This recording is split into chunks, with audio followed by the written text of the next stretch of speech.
Everyone in town called her an angel. But no one knew that when the church lights went off, she became someone else. Someone dangerous. Someone unforgettable. This is the story of the church girl by day and the club queen by night. Double life, emotional struggle, truth, and redemption. Grace Parker is perfect. Or at least that's what everyone says. She sings in the church choir, prays with passion, and even teaches the children's Bible study on Saturdays. Everyone calls her an angel in human form. Her mother beams with pride. Her pastor says, "God is going to use you greatly, Grace." But Grace holds a secret no one knows. Because when the sun sets, she's not Grace anymore. At exactly 9:45 p.m., Grace sneaks into her tiny apartment, changes into a red wig, tight sparkling dress, and silver boots. She becomes Star, the most electric dancer at the Spark Lounge, the most popular club in the city. Star is fearless. She dances like she's on fire. The crowd chants her name. No one knows that the girl lighting up the stage spends her Sundays reading Psalms. And for now, Grace thinks she can keep both lives separate. It's the biggest night at the Spark Lounge, Glow Night. Star is the headline performer. Everyone's there, including club owners, local celebrities, and someone else. As she dances, she notices him. A man in a dark hoodie, standing in the shadows. Not moving. Not smiling. Just staring. Her heart pounds. Something feels off. When the show ends, she looks for him. He's gone. The next morning at church, Grace walks in, trying to forget the man from last night. But as she walks toward her seat, she freezes. The man from the club is sitting in the back pew, holding a Bible. His eyes meet hers.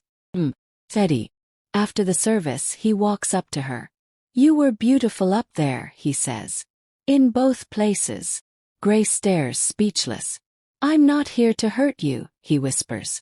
"But secrets like yours don't stay hidden forever." He slips her a card. "Midnight. Behind Spark Lounge. Come alone."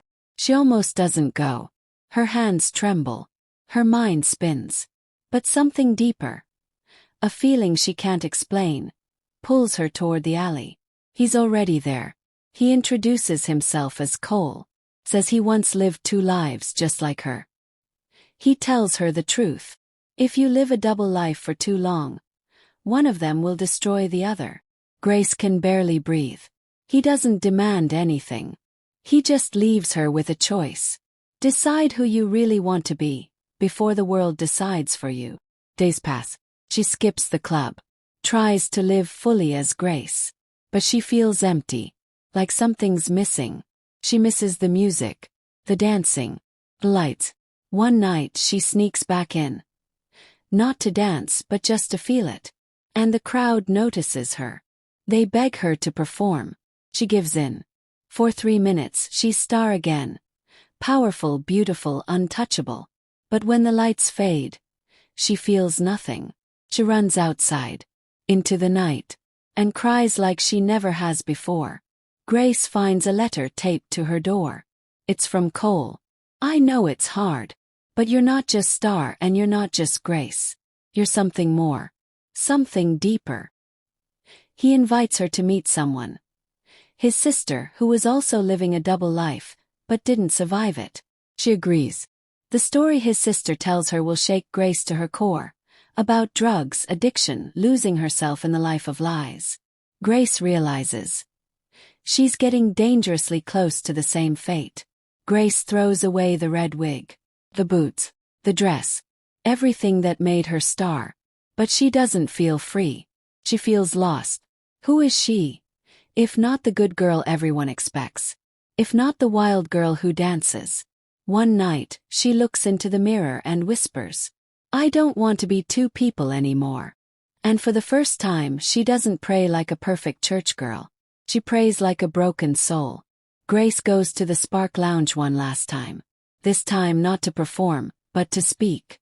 She steps on the stage in her plainest clothes. No wig. No makeup. She tells her truth. That she was living two lives. That being Star made her feel alive. But it was never real. that she almost lost herself. But she's done hiding. Some people laugh. Others cry. One girl from the crowd whispers, "Me too." Now Grace helps other girls like her.